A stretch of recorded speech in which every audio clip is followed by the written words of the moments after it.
estamos numa jornada no livro de Neemias. Semana passada estivemos juntos olhando o capítulo número 9 deste livro. E hoje eu peço a você a bondade de abrir, consequentemente, no capítulo número 10. Por bondade, abra sua Bíblia em Neemias, capítulo número 10. Onde nós juntos aprenderemos a olhar a vida de maneira diferenciada e mais do que isso, escapar daquilo que nos cega, escapar daquilo que nos impede de ver o que deveríamos ver. E acreditem, não ver sempre traz prejuízos. Não ver traz dor, não ver traz acidentes, não ver traz bênçãos perdidas. É até estranho falar traz bênçãos perdidas, mas é isso mesmo. Quem não vê de maneira correta, deixa escapar aquilo que já lhe foi dado. Imagine você passar por um tesouro e não aproveitar esta bênção que foi dada, deixar escapar. Existem muitas armadilhas, muitas ciladas, muitas posições inadequadas que nos impedem de ver. Às vezes, a falta de visão, o olhar que não vê, é justamente por não estarmos na posição certa. Não estarmos com o olho preparado. Você já percebeu? Principalmente quando uma pessoa compra um carro, talvez você já tenha vivido essa experiência. Você compra um carro de uma determinada marca, de um determinado modelo e de uma determinada cor. Parece que você nunca tinha visto antes. Parece que você vai dizer assim, é o primeiro carro deste modelo branco em Moreira César. Aí você compra o carro e você sai na rua, você começa a ver carros iguais.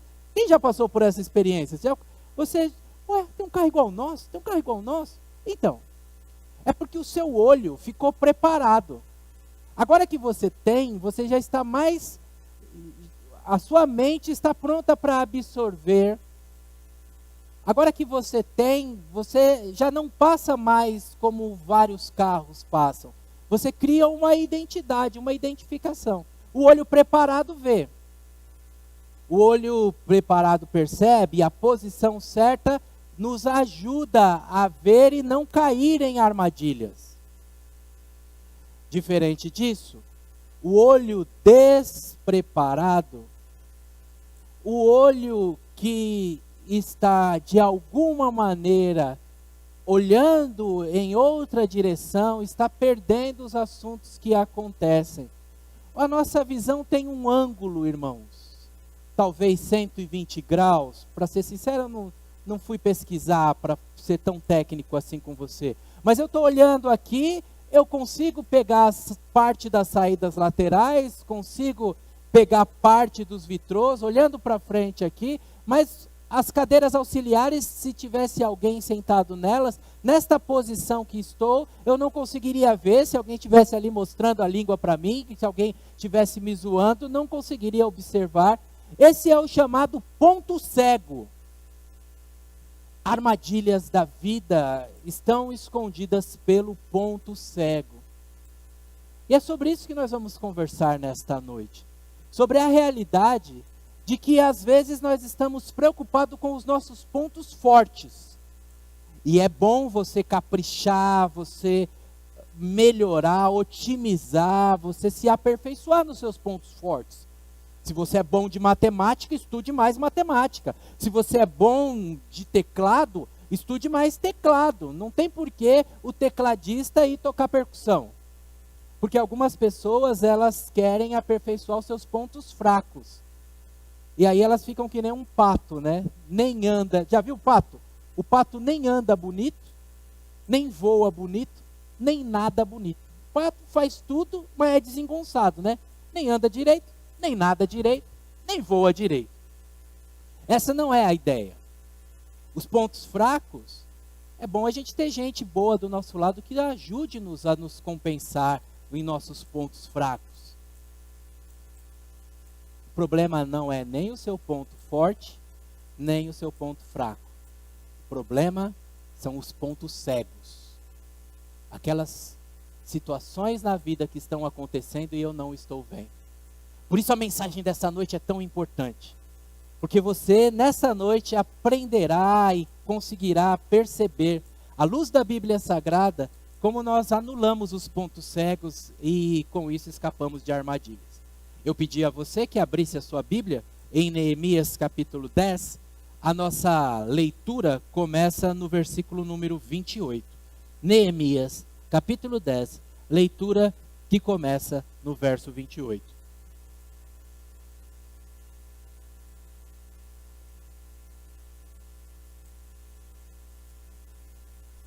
Essa noite meu coração está especialmente feliz por rever alguns irmãos e por sentir da parte de Deus que a vida vem voltando ao normal e que nós vamos poder mais e mais adorar ao Senhor juntos e viver tudo que o Senhor tem para nós. Neemias capítulo número 10, versículo 28, a Bíblia diz assim: Então, o restante do povo, os sacerdotes, os levitas, os guardas das portas, os cantores, os servidores do templo, e todos que haviam se separado dos povos estrangeiros da terra a fim de obedecer à lei de Deus, na companhia das suas esposas, seus filhos, suas filhas e de todos que tinham idade para aprender, uniu-se a seus líderes e assumiu um compromisso solene. Juraram que seriam amaldiçoados se eles não obedecessem à palavra de Deus, dada por seu servo Moisés. E prometeram obedecer atentamente a todos os mandamentos, estatutos e decretos no Senhor. Prometemos não permitir que nossas filhas se casem com habitantes desta terra, nem permitir que as filhas dos habitantes desta terra se casem com nossos filhos. Também prometemos que se os habitantes desta terra trouxerem mercadorias ou cereais para vender no sábado, ou em qualquer outro dia santo, nós não compraremos deles. A cada 7 anos, nós deixaremos a terra descansar e cancelaremos todas as dívidas. Além disso, prometemos obedecer ao mandamento de pagar o imposto anual de 4 gramas de prata para o serviço do templo do nosso Deus. Esse imposto também será usado para providenciar os pães da presença, as ofertas regulares de cereais e os holocaustos, as ofertas para os sábados, para as celebrações da lua nova e para as festas anuais, as ofertas sagradas e as ofertas pelo pecado, para fazer expiação por Israel. Será usado para tudo que for necessário, para o trabalho do templo do nosso Deus. Fizemos um sorteio a fim de definir uma escala anual regular para que as famílias dos sacerdotes, dos levitas e do povo tragam ao templo do nosso Deus a lenha para ser queimada no altar do Senhor, conforme prescrito na lei. Prometemos trazer anualmente ao templo do Senhor os primeiros frutos de toda a colheita e também dos produtos da terra, como das árvores frutíferas. Concordamos em entregar a Deus nossos filhos mais velhos e as primeiras crias de todos os nossos rebanhos, tanto de bois como de ovelhas, conforme prescrito pela lei. Nós o apresentaremos ao sacerdote que ministra no templo do nosso Deus. Armazenaremos os produtos da terra nos depósitos do templo do nosso Deus. Traremos o melhor da nossa farinha e outras ofertas de cereal, o melhor dos nossos frutos, do nosso vinho, do nosso azeite. Prometemos ainda entregar aos levitas 1/10 de tudo que nossa terra produzir, pois são os levitas que recolhem os dízimos em todas as cidades onde trabalhamos. Um sacerdote, descendente de Arão, acompanhará os levitas quando receberem esses dízimos. A 10ª parte de tudo que for recolhido como dízimo será entregue pelos levitas ao templo do nosso Deus e colocada nos depósitos. O povo e os levitas deverão trazer essas ofertas de cereal de vinho novo e de azeite para os depósitos, e colocá-las nos recipientes sagrados perto dos sacerdotes que ali estiverem ministrando, dos guardas das portas e dos cantores. Prometemos não descuidar do templo do nosso Deus. Amém? Prometemos não descuidar do templo do nosso Deus. Eu sei que a leitura é um pouco complexa, sei que principalmente quem não está conosco ao longo de cada um desses capítulos pode achar um pouco embaraçoso, porque fala sobre costumes, fala sobre práticas, fala sobre compromissos do judaísmo. Mas você vai conseguir perceber e vai conseguir captar muito rapidamente valores, princípios é a palavra que eu estava procurando, princípios que são úteis para que nós possamos escapar dos pontos cegos que nos atrapalham, que nos roubam, que criam embaraços para a nossa vida. Hoje nós estávamos em casa almoçando e a alegria de ter ali Vinícius conosco, de ter a Laura conosco, e o meu pai contando ali as histórias, contando as coisas, começou a contar como ele foi assaltado na escadaria do metrô da Praça da Sé. Como vinha uma pessoa ali com um par de muletas à frente dele, uma mulher do lado, e ali a pessoa deu uma enroscada com a muleta, ele ficou com dó, mas o cara da muleta já era do grupo dos assaltantes. Enquanto ele foi segurar aqui, o outro foi, pôs a mão na carteira aqui, o outro foi, pôs a mão no celular aqui, e o outro falou o que está acontecendo, e depois espalhou todo mundo e ele foi assaltado. Ponto cego. Você não está vendo o que está acontecendo do lado, você está focado numa situação, e é exatamente aí o que abre espaço para que malfeitores se aproveitem de você. Estou dando um exemplo simples, mas os pontos cegos das nossas vidas, a nossa família tem pontos cegos. Tem gente no quarto que a gente não está vendo o que está fazendo. A nossa carreira tem pontos cegos, tem áreas que a gente deveria estudar, e que a gente não está atento, a gente está focado numa direção e está perdendo oportunidades.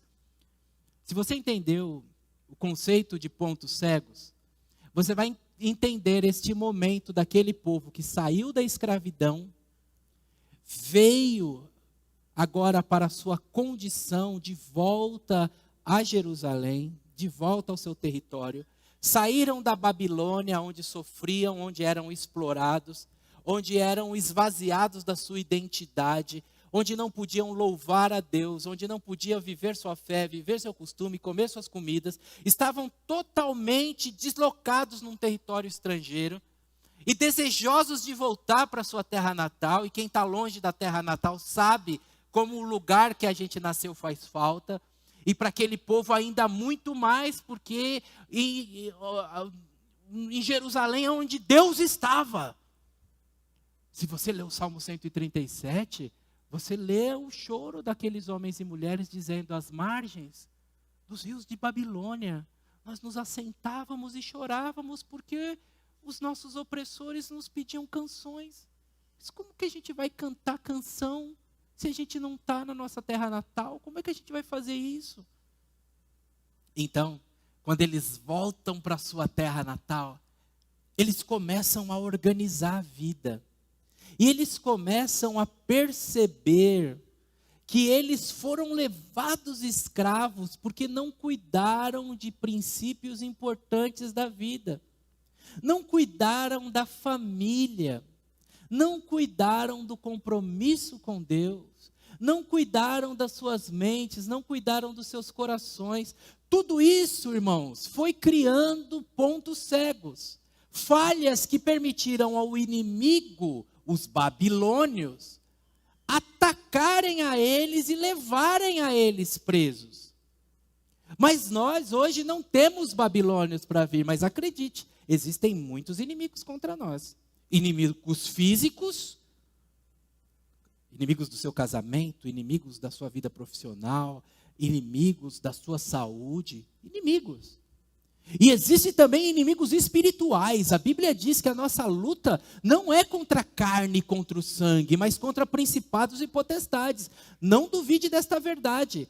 Existe uma luta espiritual pela sua vida, pela sua saúde, pelo seu lar, para destruir você. Por isso a Bíblia diz: revesti-vos, pois, como eleitos de Deus, santos e irrepreensíveis. Por isso a Bíblia diz: quem é de Deus, o diabo não toca. Por isso que Jesus deu poder aos seus seguidores. E aqueles que escondem-se em Jesus estão protegidos desses ataques. Se estão em Jesus e estão em corretas condutas. Aqueles que foram levados escravos perceberam, descobriram que eles estavam se conduzindo de maneira errada. E aí, neste texto, eles fazem o que o direito chama hoje de TAC. TAC, um termo de ajustamento de conduta. Eles falaram: não, tem coisa errada na nossa vida e nós vamos ajustar a nossa conduta. É isso que nós lemos aqui. Como nós lemos de maneira rápida, eu vou passar os pontos para você, com detalhes, com versículos. Por isso é importante você manter a Bíblia aberta, para a Bíblia te ensinar. Sempre assim. Sempre você aprendendo da Bíblia, para Deus poder te transformar de dentro para fora. O ajustamento da conduta trouxe bênçãos, trouxe alegria, trouxe realização. Não foi só palavra vazia. Então, agora que você já entendeu que acidentes de trânsito, que motoqueiros são derrubados porque estão num ponto que o retrovisor não pega, o ponto cego. Agora que você já caminhou comigo para esta realidade que um ponto cego traz prejuízos, nós podemos então olhar com este instrumento que é a Bíblia, como essas questões se dão e como a gente pode perceber este ponto cego.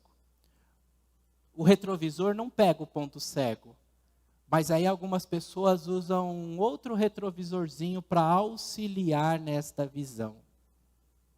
Eu não consigo ver a minha vida por inteiro. Eu não consigo sequer me ver.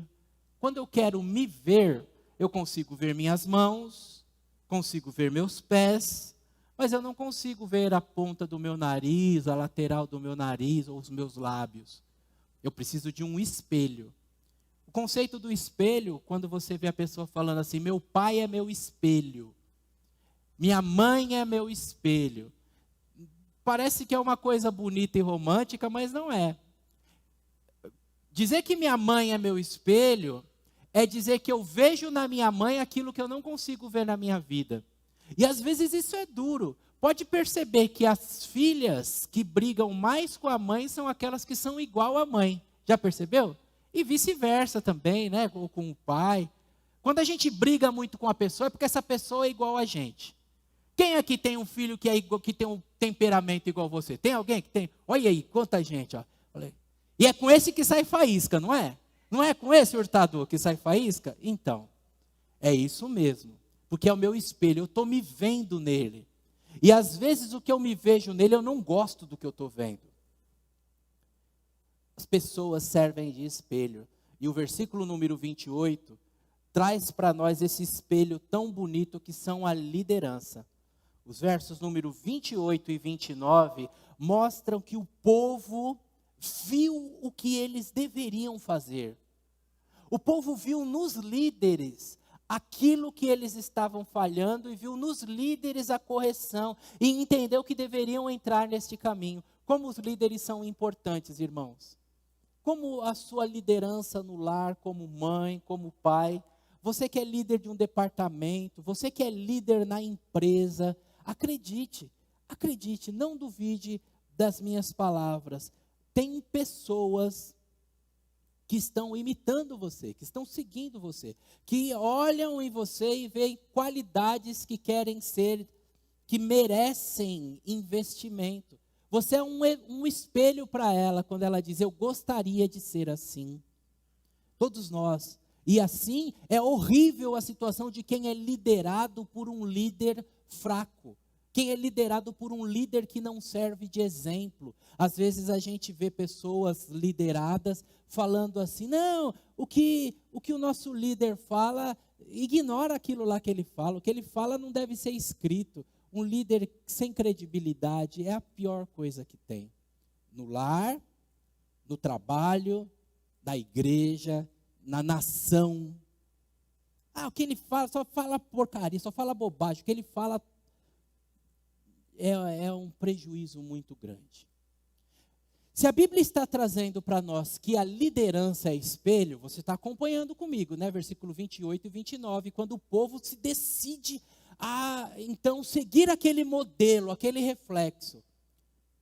Mesmo este reflexo da liderança, não é o total revelador daquilo que eu preciso.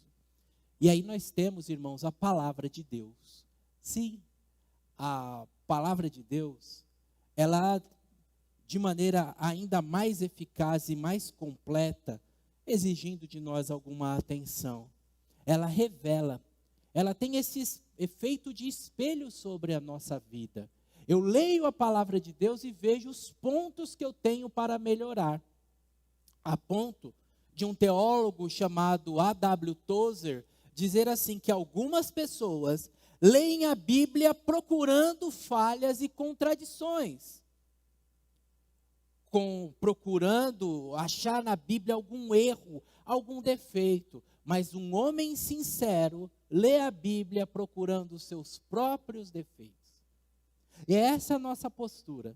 Ler a Bíblia não para desmentir a Bíblia, mas ler a Bíblia para me desmentir. Robson, você está errado neste caminho. A Bíblia, então, irmãos, é este instrumento. Bons líderes são instrumentos para que eu veja o certo. A Bíblia é o instrumento dos bons líderes. Nunca siga um líder que não está falando a Bíblia.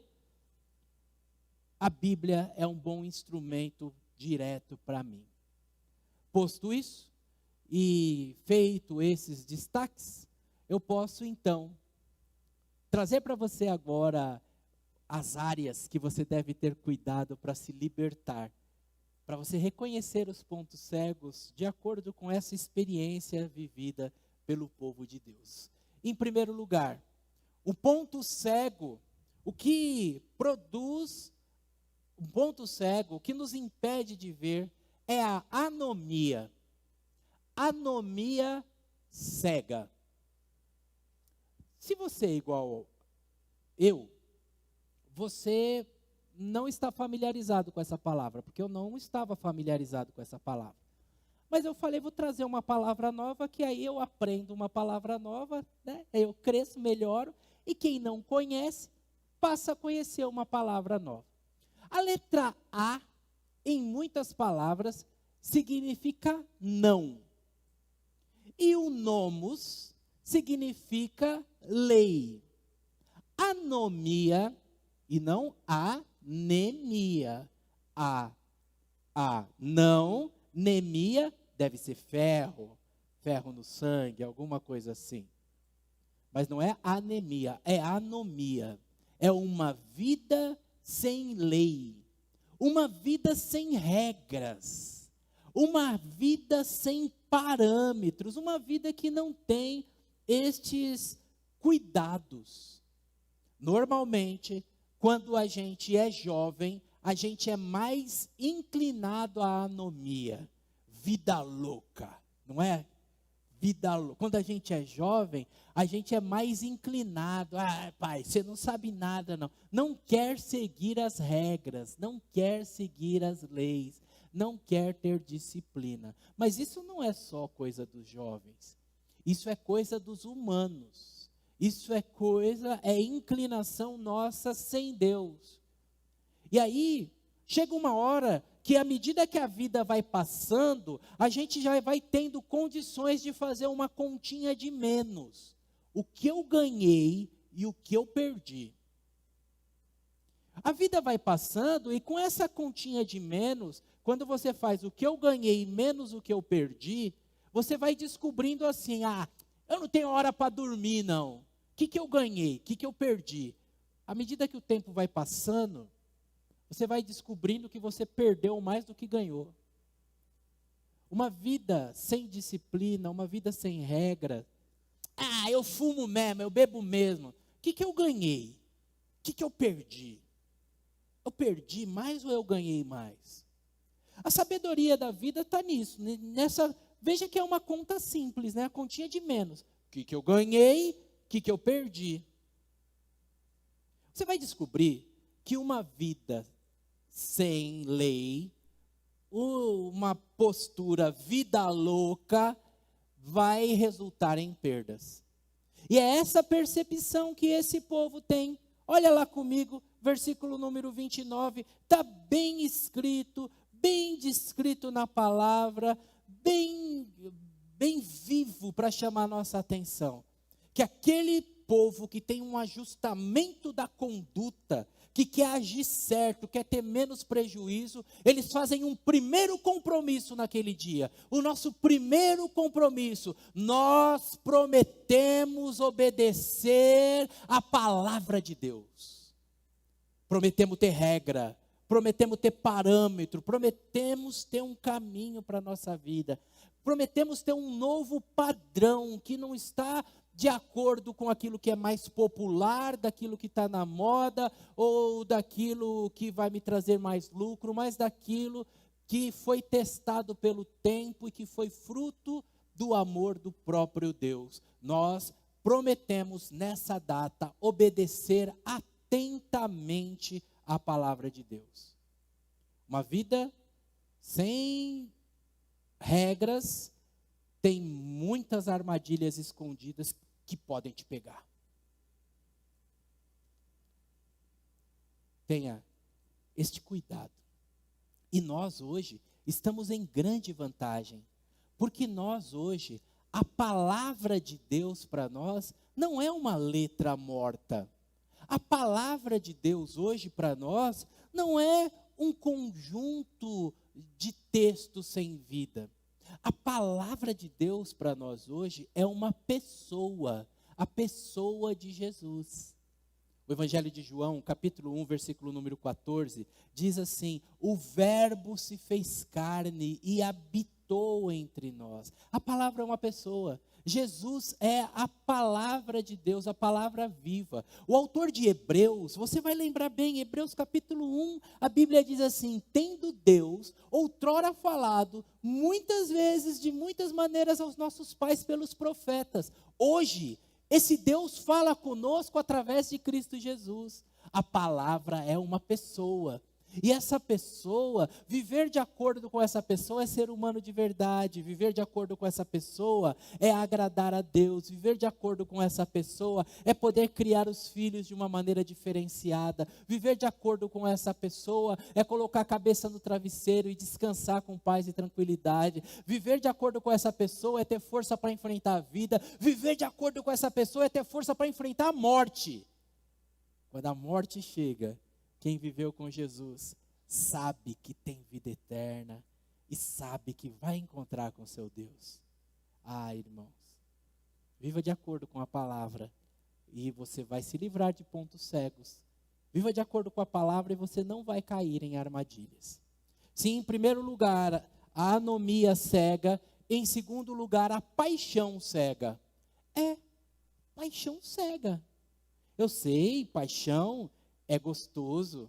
Eu sei, paixão, nossa, dá um negócio, um friozinho na barriga, borboleta na barriga, né? Gostoso. Uma Vera deu risada, né? É verdade. Mas, veja, a paixão, ela deve andar em equilíbrio com a razão. E quando a gente está muito apaixonado, a gente fica cego e a gente perde um pouco o referencial. Eu lembro quando eu namorava com a Claudete, ainda não tinha esse negócio de celular, era muito novo ainda, a gente tinha telefone fixo. E eu ficava lá de madrugada, né? Com aquela vozinha de travesseiro, vozinha de Sérgio Boca, falando com ela assim: Que saudade, meu amor. De madrugada, irmãos, ia trabalhar no outro dia, ficava até... Alguém aqui já ficou namorando até tarde no telefone? Vocês não são desse tempo, né? Vocês mandam mensagem no WhatsApp, vocês são tudo novinho. Eu ficava namorando no telefone. A conta de telefone vinha alta, Camargo. A paixão cega. Ia encontrar no outro dia, para que ficar ali? Vai trabalhar no outro dia de manhã, para que ficar até de madrugada? Paixão cega. E esse cegar, às vezes, deixa a gente bobo. E esse deixar a gente bobo, mais do que ser simplesmente bobo, né? Porque aí tem um... Já viu gente que fala igual neném? Já viu, irmão Miguel, gente que fala igual... Oi, meu bituquinho, minha bizunguinha. Ficou bobo. Oi, minha bizunguinha que faz tempo que eu não vejo.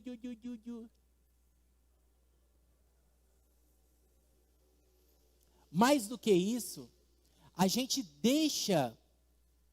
Mais preocupante do que isso, do que deixar de ser, é deixar, mais do que perder a compostura, é perder a essência e perder a vida. E esse povo entendia que cada vez que eles, que tinham um costume na casa, que tinham um compromisso com Deus, que tinham um conjunto de práticas boas, que tinham um jeito legal de viver, quando eles iam e se casavam com povos estrangeiros, aqueles povos tinham outro costume. E por causa da paixão, sabe o que eles faziam? Eles abriam mão das suas coisas boas e copiavam as coisas erradas. Porque, né? Sabe como é, né? Paixão cega. Ah, meu pai não está com nada, não. Aí ele começa a ter o ritmo da casa da noiva. Começa a ter o ritmo da casa do noivo. Daqui a pouco está consumindo coisas que não consumia. Daqui a pouco está falando palavras que não falava. Daqui a pouco está fazendo práticas que não faz. Paixão cega. Por isso, irmãos, a Bíblia traz para nós, e é tão vivo, verdadeiro e tão relevante o que o apóstolo Paulo fala em 2 Coríntios, capítulo 6, versículos 14 e 15. Sabe o que ele fala lá? Talvez não dê tempo de você abrir, mas eu vou dizer para você. A Bíblia diz assim: não se coloquem em julgo desigual. Parece que é um negócio ruim de quem não tem coração, mas não é. É um negócio bom e é um negócio amoroso. Quando Paulo fala, que comunhão tem as trevas com a luz? É como se ele estivesse dizendo assim, olha, casar é difícil. Casar é difícil, irmãos. Nossa, hoje eu fico pensando, eu ficar viúva, eu não sei se eu caso de novo, não. Casar é difícil. A gente fala isso da boca para fora, né?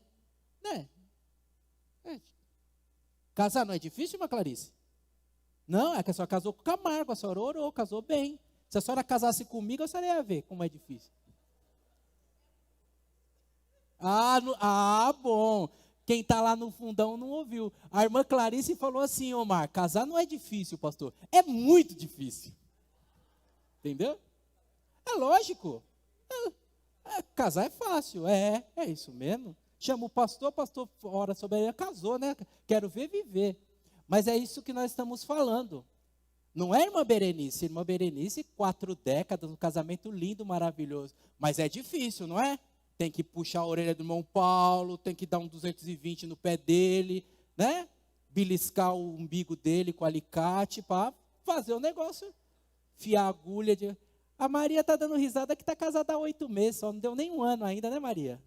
Mas já vai aprendendo já, filha. Aqui não tem fantasia, não. Aqui a gente fala coisa do jeito que é. Né, irmão Ícaro? A gente fala coisa do jeito que é. Quanto mais áreas de afinidade você tiver, essa viagem do casamento fica mais fácil. Quanto mais áreas de afinidade, não é que é igual, é afinidade. Por isso, quem não casou ainda, vocês já são casados? Não? Então.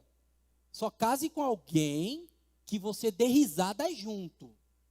Se começar esse negócio de brigar já no namoro, sai fora desse negócio, que não vai começar a pegar no pé, começar a ficar muito chulé, muito grudento. Toma cuidado. Case com uma pessoa que você dá risada junto. Quanto mais áreas de afinidade tiver, menos difícil vai ser essa jornada. Mas se tiver um julgo desigual, em várias áreas, viu? Um médico casar, ou uma médica casar com um lavador de carros.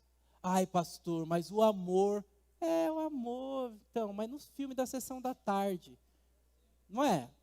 No filme da sessão da vida prática, essa médica um dia vai no almoço com os amigos dela, médico, e você, lavador de carro, vai ficar deslocado. É julgo desigual. Uma pessoa muito rica casar com uma pessoa muito pobre é julgo desigual. Um crente casar com um não crente vai dar trabalho. Vai dar trabalho, irmãos. Ai, pastor, mas o senhor está falando aí, mas eu casei e o meu marido não era crente. E agora ele é crente. Então, mas você é exceção. Você não é regra. A regra é a Bíblia. Não se coloque em julgo desigual. Esses irmãos estão querendo fugir de armadilha. Eles estão falando assim, esse negócio de paixão cega. Então, a partir de hoje, meu filho não casa mais com mulher estrangeira e os estrangeiros que vier casar aqui, a gente não vai deixar casar. Irmãos, eu estou pregando para você a Bíblia. Não fui eu que fiz essa regra, não. Minha função é só explicar, tá bom? Só estou explicando. E você segue que você vai ser feliz. Em terceiro lugar, o que cega também é a ganância. Olha lá, o versículo número 31. Estamos indo versículo por versículo, você está percebendo, né? Está percebendo? Fomos no 29, aí fomos a paixão no versículo 30. Aí no versículo 31 eles estão dizendo assim, ó, se alguém vier aqui vender uma coisa no dia de culto, nós não vamos comprar. Aí, Fabião, é milagre, hein? Fala a verdade. Porque todos nós sabemos, irmãos, a bênção que está sobre os judeus, né? Todos nós sabemos. Para você ter uma ideia, são 9.800.000 judeus. População de Israel, 9 milhões de judeus. Em São Paulo, tem 12 milhões de pessoas. Tudo bem? Está comigo? 9 milhões de judeus, 12 milhões de pessoas só em São Paulo. Esses 9 milhões de judeus, eles têm a maior parte da economia do mundo. Você pega os bancos, é Banco Safra, pega a família, Casas Bahia, é tudo judeu, pega o Silvio Santos, é tudo judeu, irmãos. Esse povo é um povo abençoado com dinheiro. É um povo que Deus abençoa com dinheiro e é um povo que sabe lidar com dinheiro. E a primeira regra deste povo é, qual é, Laura Samar? Não perder negócio. Não, essa é a segunda regra. A primeira regra, o Benjamim teve um filho, e o Benjamim colocou o filho em cima do murinho, e falou assim, pula Jacó. E o menininho ficou contente, toda a família olhando, né? Olha, o pai vai pegar o filho, que bonito. Pula Jacozinha, pula, pula Jacó. E aí o menino abriu o braço e pulou, e o Benjamim fez assim, e o moleque, puf, no chão. Começou a chorar. Primeira lei, filhinha, nunca confie em ninguém. Essa é a primeira lei. Nunca confie em ninguém. Segunda lei, nunca perca um negócio. O judeu nunca perde um negócio. Nunca deixe escapar um negócio. Omar é judeu? Não? Não. Nunca deixe escapar um negócio. Você quer comprar, você quer vender essa caneca? Vendo. Eu quero 8.000 reais nessa caneca. Nossa, pastor, não tem caneca de 8.000 reais. Não, a minha tem. ganhei no dia do pastor, a minha caneca do coração. Mas se você quer comprar, eu vendo, só que custa R$8.000. Acho que ninguém vai dar R$8.000, né? Mas de qualquer maneira, eu não falei que não vendo. O judeu nunca diz não. Nunca. Quer comprar? Vendo. Agora, se você vai pagar ou não, eu sei. Pastor, por que você está falando isso das técnicas de negociação judaica? Eu estou falando isso porque se eu deixar que as coisas me dominem, eu vou perder, vou ter muitos pontos cegos. Se eu ficar só focado no ter, eu vou deixar aí quanta gente está perdendo a família, porque está correndo atrás do trabalho, de hora extra, disso, aquilo, e está perdendo a família. Se eu ficar só naquilo de ter, preciso trocar de carro, preciso comprar, eu deixo escapar outras coisas. Perde a juventude, perde a alegria, perde o lazer. Hoje de manhã, o palestrante para os homens estão tendo palestrantes de primeira linha, e o palestrante de hoje era um oficial de justiça, um jovem brilhante, que estava pronto para ser juiz, preparado, um jovem inteligente. A gente vendo ele falando, dá para ver que é um jovem diferenciado. Aí ele estava se preparando para ser juiz e prestou primeiro para oficial de justiça. Passou. E aí ele descobriu que como oficial de justiça ele faz os horários, pode ficar com os filhos.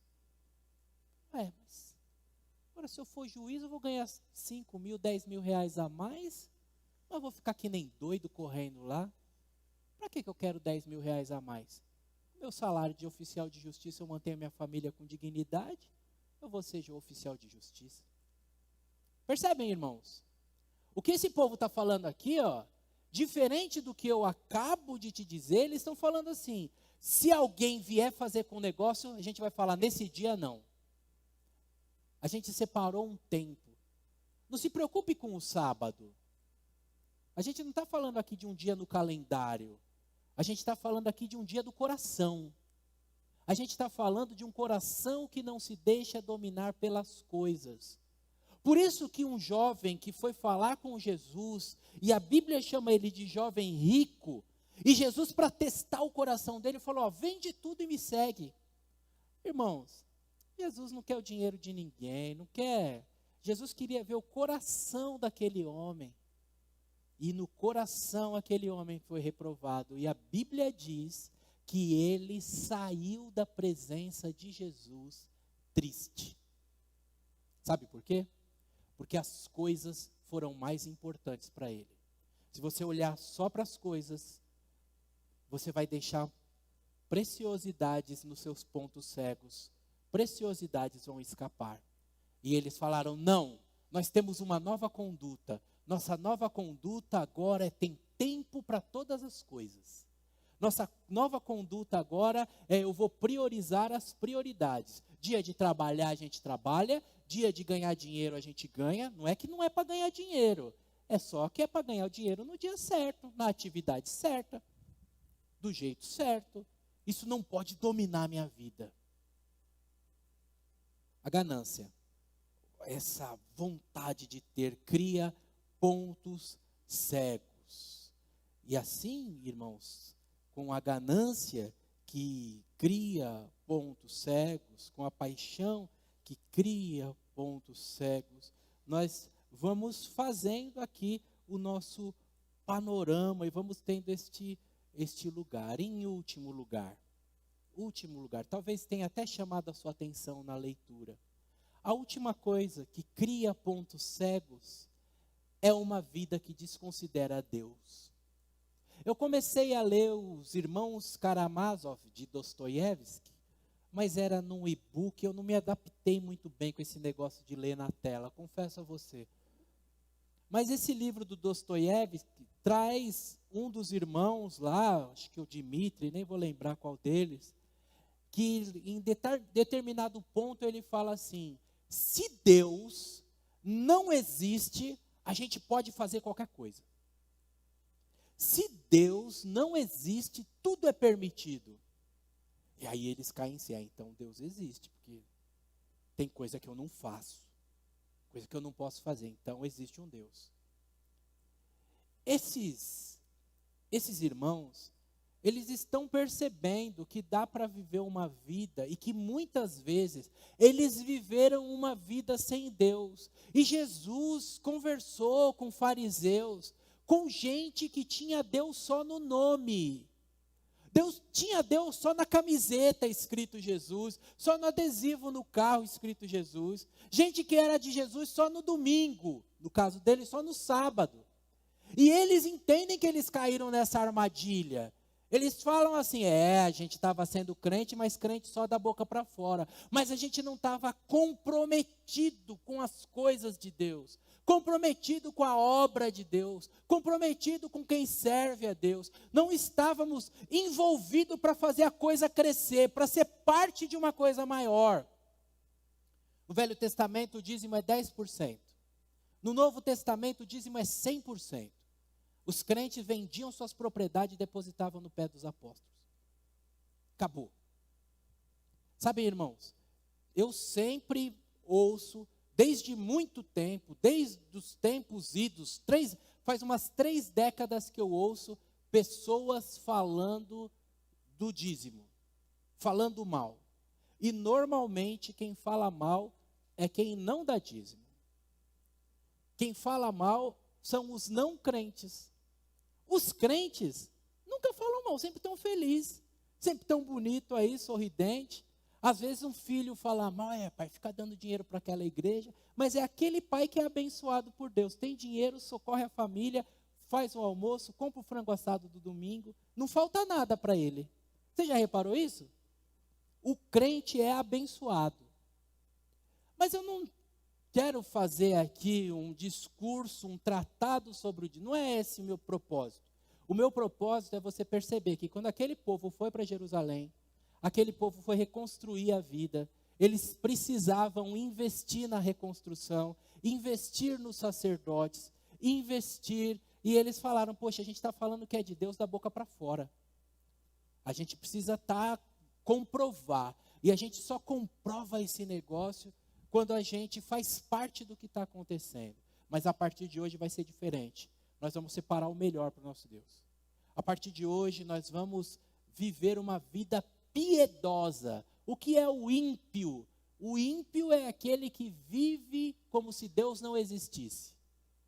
Nós vamos ter uma vida piedosa. Nós vamos viver considerando que Deus existe. E mais do que isso, que nós somos instrumento de Deus nesse processo. Somos sócio de Deus nesse negócio. Nós estamos junto com aquilo que Deus quer fazer. Deus quer matar a fome de gente em Moreira César, eu estou junto nesse negócio. Eu vou trazer um alimento para a cesta básica, nós vamos junto aqui montar uma cesta, doar, ajudar quem está precisando, quem está passando por uma situação difícil, vamos ajudar a contornar, vamos ser uma bênção. Eu quero ser parte disso que Deus está fazendo. Não só da boca para fora, na prática. Quando a gente inclui Deus na vida, irmãos, muita coisa que estava fora, que estava pronta para dar o bote em nós, porque a gente incluiu a Deus, nossa visão ampliou. E muito devorador que vinha em cima da gente, dar o bote que estava aqui onde eu não vejo, porque eu incluí Deus na minha vida, agora eu vejo. Qual que é? Oh, desculpa aí, não é com você não. Entendeu? Minha linguagem é meio doida, mas vocês entendem, né? Que bom. Se não entender, depois eu explico mais, a gente conversa, bate um papo, faz um bolo de fubá, me chama lá na sua casa que eu vou também. E se não tiver bolo, eu vou do mesmo jeito, gente, pelo amor de Deus, né? Vai achar que o pastor é movido a bolo, né? É que o irmão Miguel me acostuma mal. O que eu vou fazer? A gente bate um papo e eu te explico um pouco mais, mas eu não quero ser desonesto com o seu tempo, não quero estourar muito o horário. Eu quero que você entenda que aquele povo, para reconstruir a vida, eles ajustaram a conduta, fizeram nova decisão que abriu a visão deles e impediu eles de serem roubados, impediu a eles de caírem. Eles entenderam que o que eles perderam na vida tinha motivo. Eles perderam porque foram indisciplinados. Eles perderam porque se deixaram levar pelas paixões. Eles se perderam porque foram gananciosos. Fazer negócio para eles era mais importante do que de tirar um tempo para Deus, eles se perderam porque eles só amavam a Deus da boca para fora. E você? Como é que você vai conduzir a sua vida? Você vai continuar perdendo? Ou você vai entrar num caminho de começar a agradar a Deus e não ser mais levado, arrastado por inimigos? Como é que você vai conduzir a sua vida? A morte de Jesus na cruz do Calvário foi para nos fazer família de Deus. E agora nós podemos andar de acordo com a palavra, que é uma pessoa. Podemos andar com um novo entendimento, porque agora temos a mente de Cristo. Não mais pelas paixões vazias, mas com um novo, aquilo que o apóstolo Paulo chamou de mudar pela renovação do vosso entendimento. Andar com uma vida satisfeita, que sabe que o que eu tenho é uma bênção de Deus. Eu não preciso me matar, não preciso passar por cima das pessoas, topar tudo por dinheiro. Eu não posso mais amar a Deus da boca para fora, porque agora eu tenho a Jesus, que me inclui na família de Deus. Que você abrace essa palavra, transforme a sua vida, ajuste a sua conduta. Amém? Que Deus nos abençoe. Vamos louvar ao Senhor com